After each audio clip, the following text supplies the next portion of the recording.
Okay, so this is step one. Everybody, I'll share this article with you all. I'm taking this from how to conduct a meta-analysis in 8 steps. So 8 steps, step one.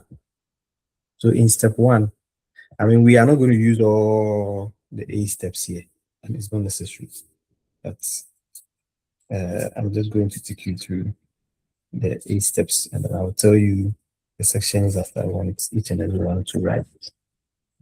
Or 2 people can write 1 section so that we can go faster. 2 people are writing 1 section. And then you're also not supposed to write too much or so many things. So in step one, defining the research question. So in meta-analysis, just like all other literature reviews, like systematic literature review and all that, you need to first define your research question. And where are you going to get this research question from? Very simple. You can go back to the introduction, or you can look at your research topic, or you can look at your research purpose. So out of that, you restate or you state your research question. I've also seen situations where some of the scholars, some of the authors, instead of they putting down the research question, they put down research objective. So any of them that will work for you, but in many cases I've seen they prefer to state the research question. So you restate it. It's the same research question that you have in the introduction session. So it's not something new. Okay, so here you restate it again, your research question. Okay, so what again? And then also, yeah, so that's the first part. But in our case, there's no need for us to have an entire section,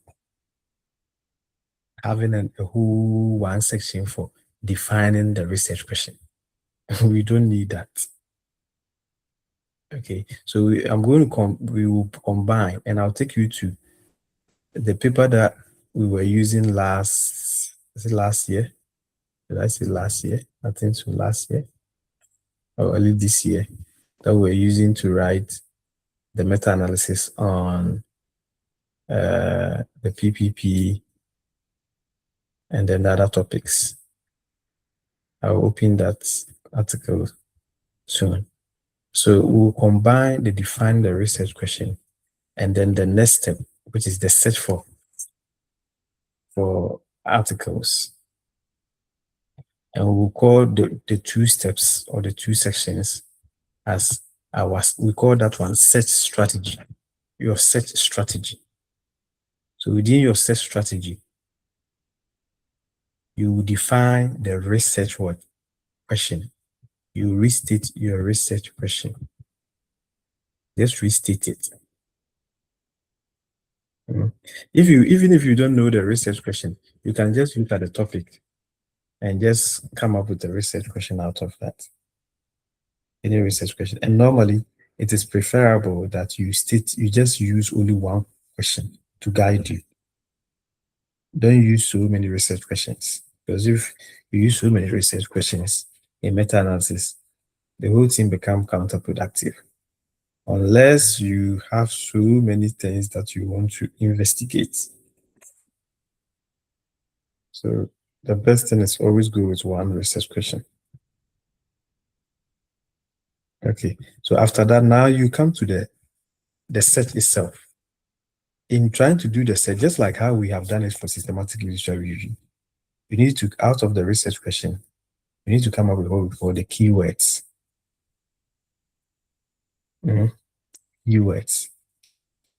And then out of the keywords, you now go and search for the articles. In searching for the articles, you need to search them in specific online databases. Some of these databases include the Scopus, Web of Science, ProQuest, and the ones that we used last week. Okay. Good. So you do the search, and then maybe after the search, you get some results. I'll leave you to read all these things, but they are the same as what I have. I just don't want to go read everything, because if I'm going to do that, we are not going to close now. So I'll send this paper to you. You read it just to give you additional information, expand, just to like support you to understand it. But it's the same thing I've done. I've simplified it in the other article. Let me search for that article. That article, you know it.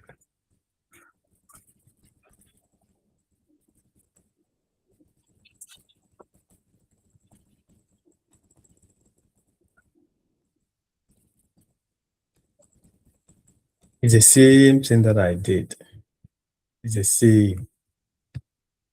Yeah, this article has now been published as an article, but it was also,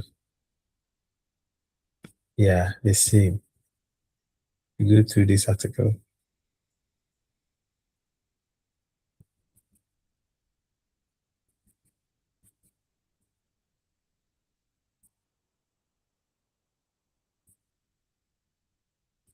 Yeah, so you can see my search strategy, right?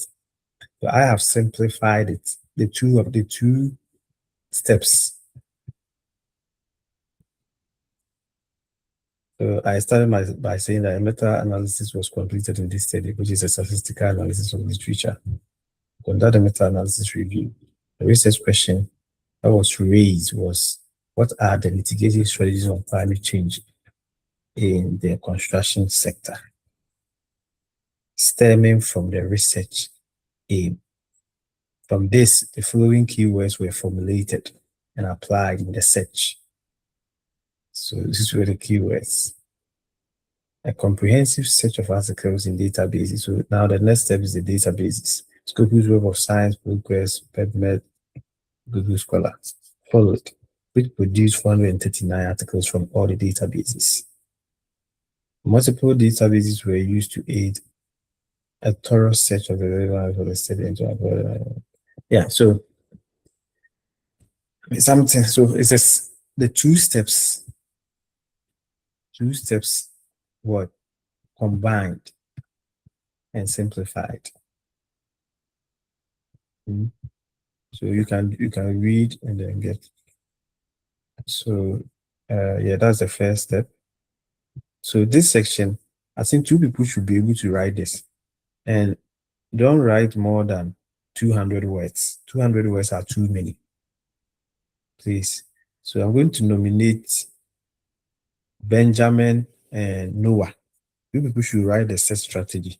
200 words. So this one there, so somebody will say, when you sit down, cry within 10 minutes, you'll be too much up. within, within 20 minutes. And you can use this as a guide. Mm. You can use my article, and then I'm going to send you this article too. I'm just helping you out because, as I said, once this is done, you people, you should apply it to your work. I mean, some of you are PhD students here, some of you are potential PhD students. You have to do the same thing for your PhD thesis or whatever article that you are writing. Mm. You can still conduct systematic literature review, but if you give it a bit of, if you give it a boost, or you give it you add something to it, like meta-analysis, it will make your paper stand out a bit. Mm. Well, it's not, later on we'll get to know when to conduct the meta-analysis and when not to conduct. It's not every topic that will require meta-analysis. Some so we get there. But I'm expecting many of you to apply this to your own work. Okay. Now let's go to the second major step. So once again, as I said, within these two steps, I've combined two steps together. Defining the research question and then the literature search. The two of them combined together. I have called that in my article search strategy. So it's a combination of the two steps. Now we go to the next step called, I call it eligibility criteria, but the actual name that many papers use is inclusion and exclusion criteria. So that's the next step. What is the meaning of this section? This is the section where you include relevant articles based on a criteria that you have set up.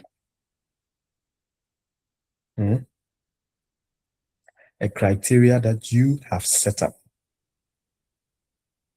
The reason why I think you have to read this article is that, please, I want you to get understanding, because over the years, I think that's the challenge that sometimes some students have.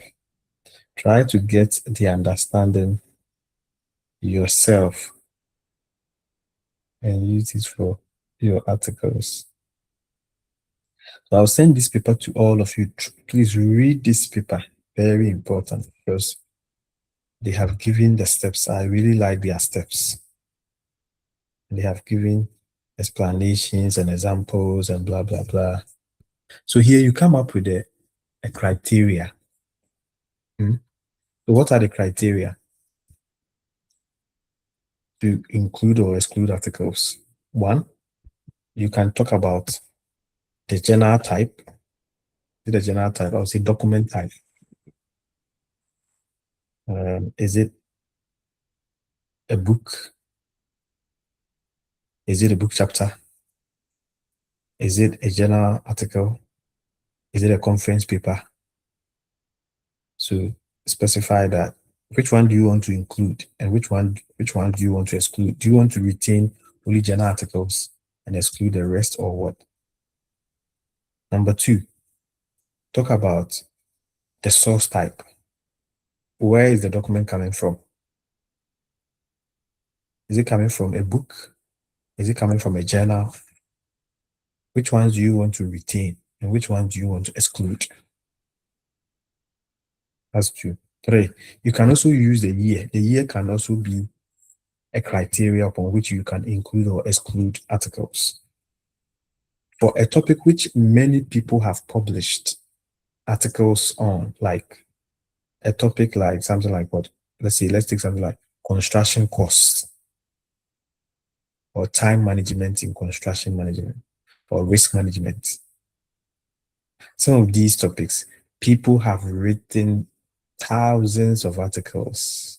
If I'm not exaggerating, maybe millions of articles on such. Therefore, for such articles, if you want to conduct a literature review, a meta-analysis on it, or even literature review in general on it, you have to specify the year. So you can look at maybe for the last 5 years, the last 10 years, so that you can work with the most recent and the most relevant articles. But for emerging topics or new topics, what are some of the new topics? Maybe ESG or SDG or circular economy. Some of these topics, which are contemporary in our contemporary times, people are still working on it, and therefore we don't have so many articles on them. For such articles, you can let anything go. You can say unlimited. Unlimited in this case, it means you are not putting a limit on the number of years the articles can be published in a year, because normally such topics or such areas, people have not published many articles, and therefore, if you are going to come up with a certain period, or you're going to peg your destiny, your selection, let's say from 2020 to 2025, you may not get many articles. So therefore, you have to just leave it, make it unlimited, so that it can cover a wider coverage, or you have a wider coverage. Okay, so The year can be another criteria, can be the subject matter, which some scholars call it the scope. What scope? Where are you looking at? What specific thing do you want to see in the articles? So if our topic is about BIM, maybe BIM models, BIM strategies, BIM barriers, BIM risk, BIM performance, any other thing, building information modeling, you need to specify what you are expecting to see in articles, because that will also inform you as to the kind of articles that you retain and the ones that you exclude. And many other, apart from these ones I've mentioned, there are other things that you can also look at to use as a criteria to include or exclude articles. Okay. Is there any other? So I'm going to take you back to my article and show you my eligibility criteria. So here, I said first, the criteria is that the preferred article must be journal articles. And the reason why the journal article is that in my previous study, I've argued that it is better to use journal articles to conduct literature reviews because they go through rigorous peer review processes compared to other document types. Therefore, books, conference papers, essays, theses, and reports were excluded from the document selection. The second criteria is quantitative studies using secondary statistical data, as well as questionnaires, survey data, were included with the exclusion of systematic reviews, qualitative studies, reports, and theses. That's my second criteria, is that the study must be a study which is quantitative in nature. If the study is not a quantitative study, the study should be excluded. Okay, so that was my second. Any other criteria? Thirdly, when you come down, the article should adequately address the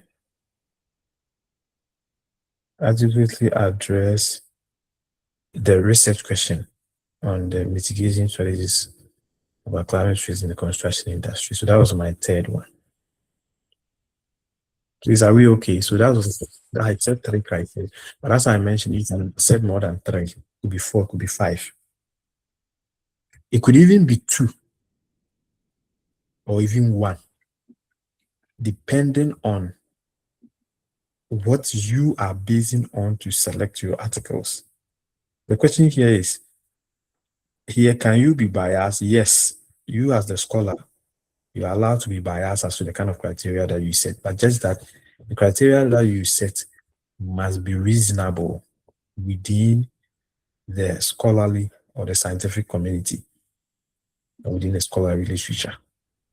It should correspond, it should match with previous studies that people have conducted. For example, in here, I mentioned that the reason why I'm using journal articles, or I'm referring and retaining journal articles, is that my study in the past and Pigot and Polonium 2020, they argued in the articles that journal articles tend to be better in the document type. The journal articles tend to be better than other document types like books and all that when you are to study. So here I've justified it. Okay, is there anyone who has a question? Yes, please. Okay. Yeah. The first criteria. So you said, please, I want to read from it. You said you use journal articles because those articles go under rigorous peer review processes.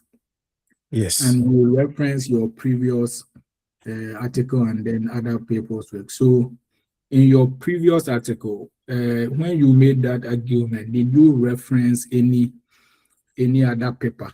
Yeah. I also reference someone. Okay. Yes, I agree. I agree what you are saying. Yes, I also reference someone. So if you check that paper, I've also referenced some people. Just that those people, I did, their article was or is older than the 20 because this was published in 2022. DS was I think somewhere 2017 or 2018. So it is better when you are referencing two articles which are Okay. saying the same thing. It's better to use the most recent one compared to the old one. Okay. So does that mean that if I'm writing, I can choose to reference this your paper? Uh, Exactly. Yes. okay. You Because sometimes the question is, okay, academic writing is all about references. So the first person who made the argument, like, did he made any references? Like, yeah, that's the can. question. Let's see, I get your point. But Yeah. the most important the thing is that sometimes, in many cases, the original person who maybe made some, I mean, it all depends. But in many cases, the first person who made that argument, Okay. by the time that you are citing that person, the person's article or whatever the person put out there has become something that everybody cites or it has become something that everybody has agreed upon. Like, for example, if you are conducting a Okay. study and you are using some of theories, some of the theories go all the way back to 1936, 1958, 1974, 1989, 1994. But people prefer to cite them because some arguments, it is better to refer to the original than the Okay. recent. Okay. Some situations, it is better to refer to the original source compared to you referring to the most recent one. Yeah. All right. But in many cases where there are something like this, there's no need for you to go all the way to go and look for the original source if they are recent ones. Okay. But this argument I think has been made many times or for many years because if you check all previous articles that are literature review, they almost said the same thing. So you just look for something which is recent, but something which Okay. is related to theory model. I will suggest you go back to the original source. Okay. Okay. Mm, Thank you. you're welcome. Uh, any other person with a comment? Okay, so I think we are done. So here, who is online? Goswe, can you write the inclusion and exclusion criteria session? So okay, somebody should write it down because some of them are not here. But once we are done, we'll put the names on the page. So if somebody will act as a secretary, either Noah, Alex, or Benjamin, so put the person's name there. That person will write the inclusion and exclusion criteria. Now let's move on to the next step. Step 3. In meta-analysis, one of the things that you need to determine is what we call the effect size. Actually, this is where you are coming to the analysis, the actual analysis. And this is where you are into the analysis. Actually, from step 3, step 4,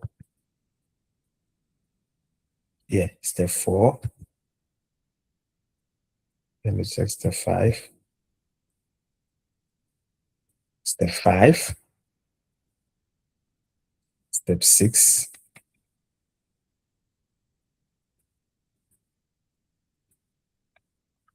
step 7, and step 8. Step 8 is the reporting. Step 8, I combine them together. Okay. The reason why I combine them together is that many of the things that we read from step 3 up to step 8, they are similar, or they are almost the same, or they are the same. The reason being that, for example, you need to determine the effect size. How do you determine the effect size? So the effect size is about the sample size of your articles. Each of the articles that you have selected for the analysis, you need to check within each of the articles how many samples were used, whether it's a questionnaire, data-based article, or purely secondary data, econometrics, financial statistics, financial figures. What was the sample size? What was the observation? And then you also have to check the variables. Based on these two, I mean, the variable of importance. So, for example, if you are looking at the performance of BIM, how many times did the performance of BIM appeared in the article? If it appeared 50 times, and the total sample size of the entire article is, let's say, 1,000, you will divide the number of times that the BIM performance, which appeared 50 times, you take that 50 divided by the sample size of 1,000, and that will give you what's what we call the effect size.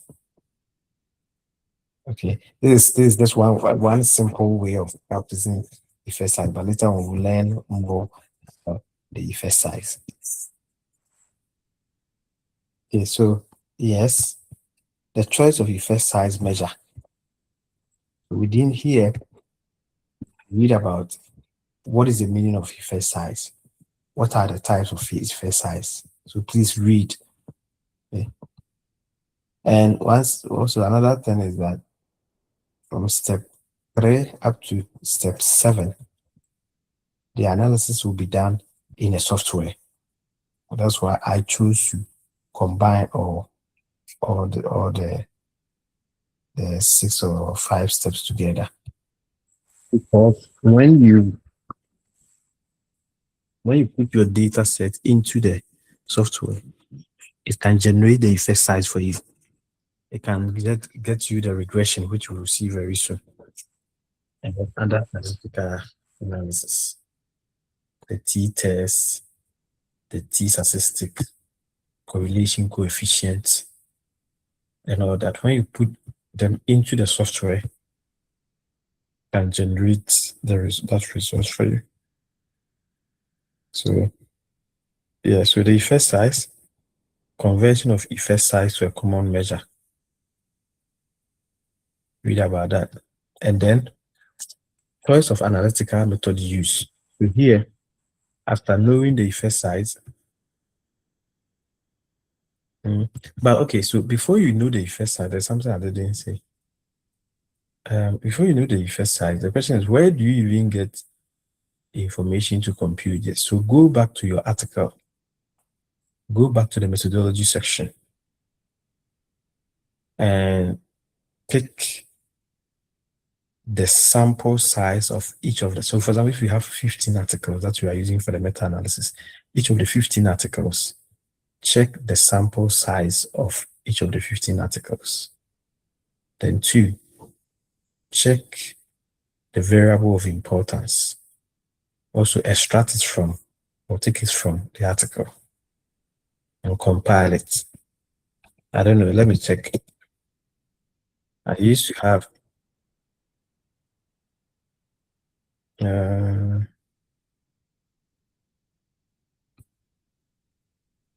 I guess it will be this one.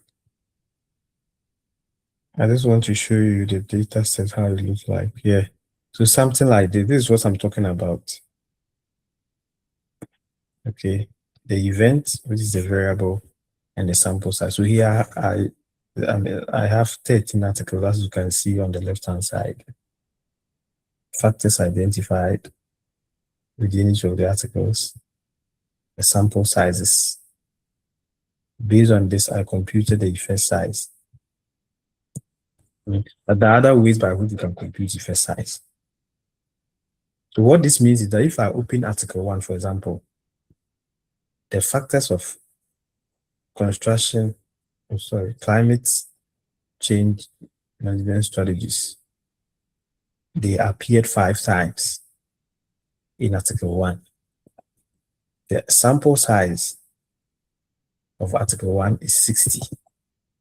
Therefore, to get the effect size, the 5 divided by 60. And that gave me this. But once again, as I said, there are other ways by which you can compute effect size. We'll get there. Okay, so that's how the effect size are got.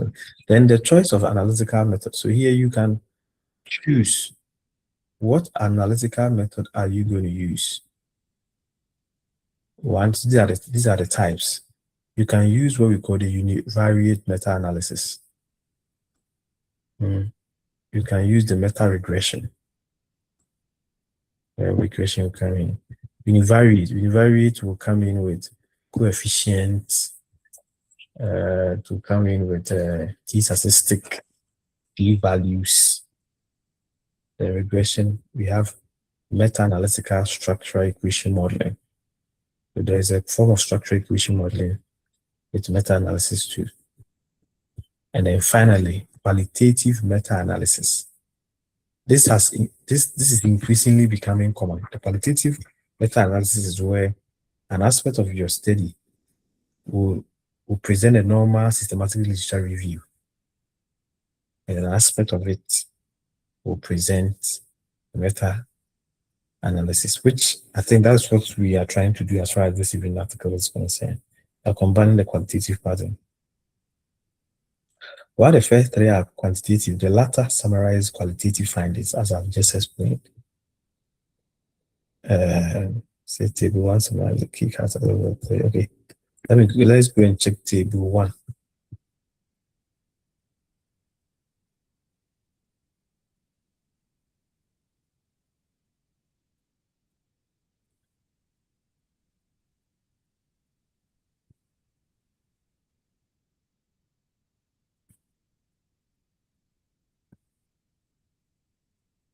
Where's the thing? Univariate. There's something that you are missing. Anyway.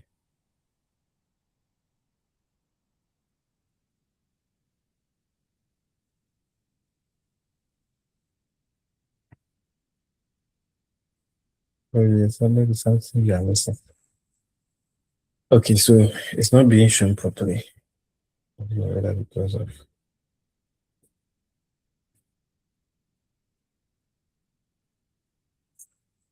so that is step. What step is that?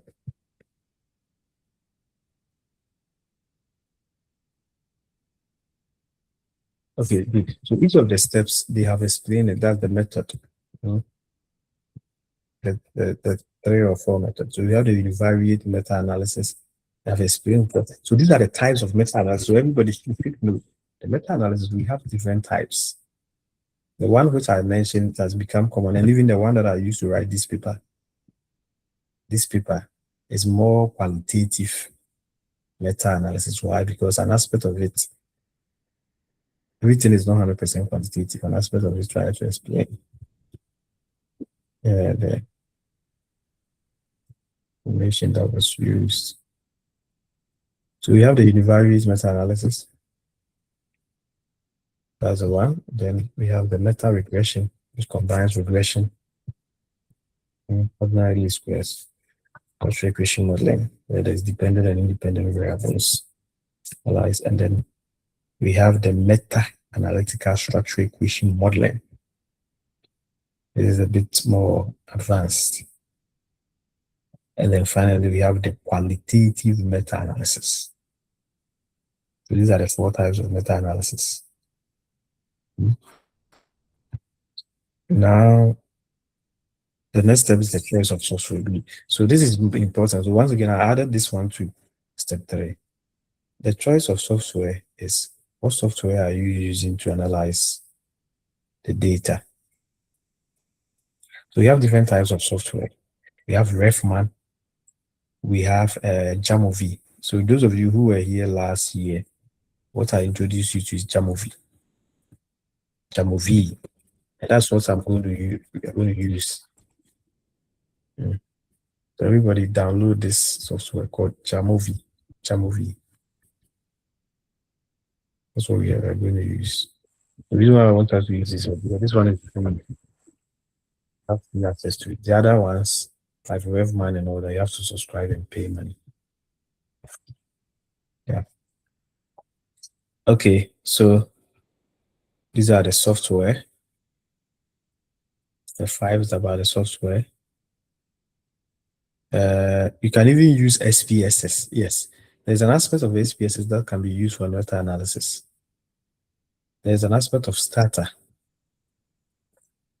which you can use because it has been built into it as one of the functions. SPSS can be used, yes, I know. Because this work for someone. SAS, you can also use R. Those of you who can use R Studio can be used for meta-analysis. Jamovi, Refman, all these can be used for meta-analysis. Now, step 6. Now, coding of the effect size. The first step in the coding process is the design of the coding sheet. Okay, which, I mean, I've already shown you. Like when you extract.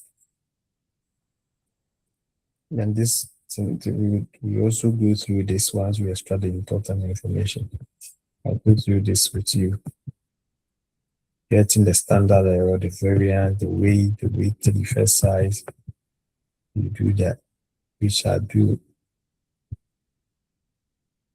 Yeah. So the first step in the coding process is the design of the coding sheet. A universal template does not exist because the design of the coding sheet depends on the methods used, the respective software, and the complexity of the research design. But they have given guidelines or guidance as to how to extract and code the data. For univariate meta-analysis or meta-regression, data are typically coded in wide format. In this simplest form, when investigating relationship between two variables using the variate approach, the coding sheet will contain a column for the study name or identifier, the effect size. It's the same. That's how I mentioned. This is like this. It's this one. We will go through this. And once again, as the paper rightly mentioned, there is no universal one standard way of doing this. It depends on your software. It depends on what you are studying and so forth. They will determine how you go about the coding and designing your data sets, the analysis. That's step 6. Okay, so an example. Let me show you this because that's what we have done. So here, because I've shown to you the study name, the year, the effect size, and it's the sample, country, sample period, firm type, diversity, properly. So you have to do this coding and then the coding and then the data should all be there. Now let's move on to inclusion of moderator or control variables. So here we are not doing the complex meta-analysis, but those who will go ahead later on to learn the complex ones. You can introduce moderator and control variable just like how we do it for if you are good in structural equation modeling, SEM, and regression. Any of you who is good at regression and structural equation modeling, you understand that we normally introduce what we call moderators, mediators, and control variables. You can do the same for meta-analysis too. Okay.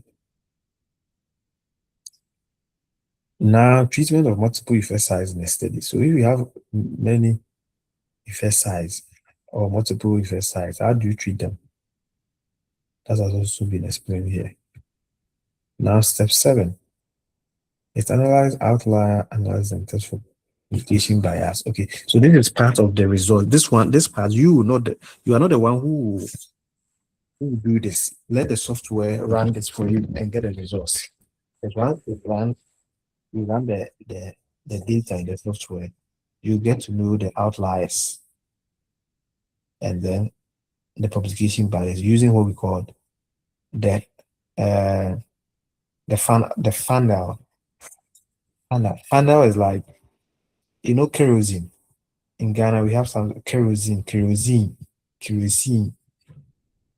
How do we say? Is it kerosene or kerosene? Kerosene, or not the Yeah. full. Yeah, that's the one. Yeah, kerosene. So that thing that we use to connect the bottle and then this thing. So our funnel, it's funnel, yeah. This is funnel. I don't know how we say it. Yeah, that's funnel. Let me show you. I mean, something like this. This, Yes. yeah, a triangle. It's called the funnel plot. Funnel plot. Yeah, that will help you to know the outliers and the publication bias. And this will be done by the software, so you don't need to worry yourself. But just that, please read to understand it, what it is and what it stands for, what it does. Any other thing? Is there model choices? Not really needed. The final part is the reporting. Reporting is just presentation of your findings, of your results.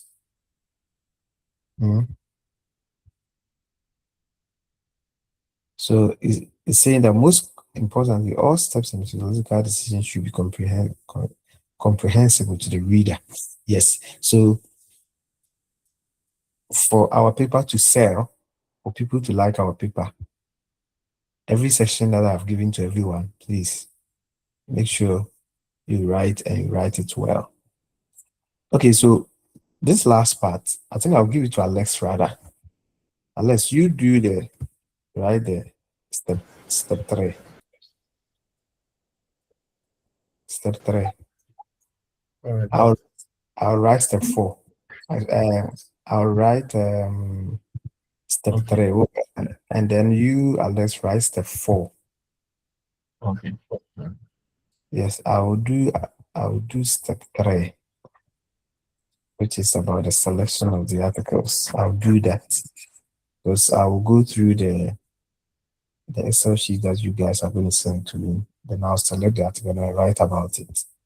So Alex, please write 4. Step 4, okay. Yeah, how many words? As I said, let me check. Don't write too much. 200, maximum 300 words. Let me check how many. Yeah, this was 189. Maximum 250. Something simple, like half a page. Explaining the step should be okay.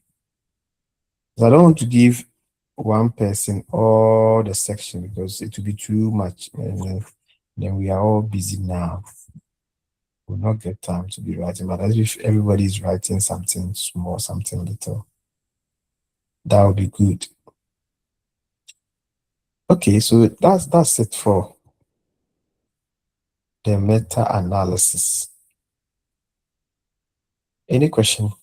That's the overview, or that's the steps. Anyone who has a question? Okay, if there's no question, then I suggest that we end the meeting. We continue next week. We are doing this little by little, so everybody please learn. Then Yes. use the same thing for your work. I strongly encourage you to use what we are learning for your articles. It will really help you.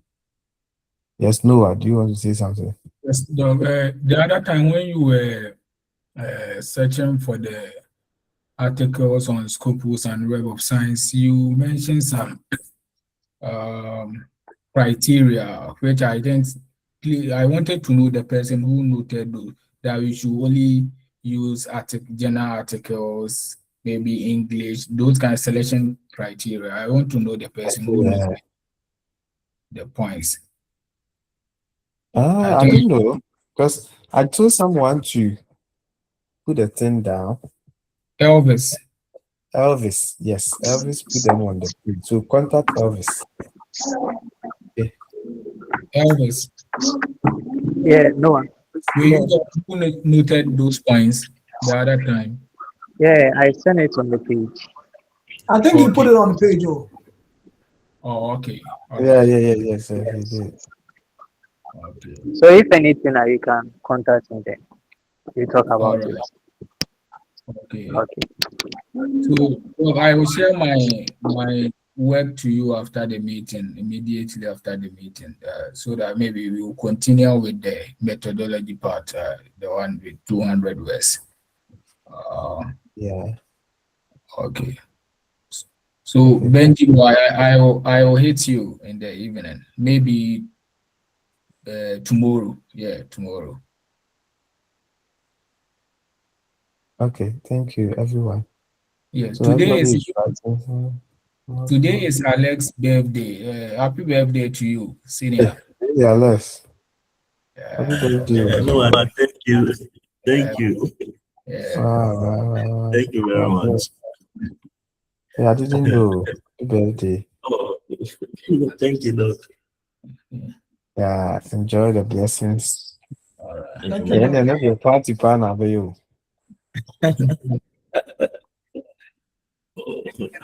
Oh, nah.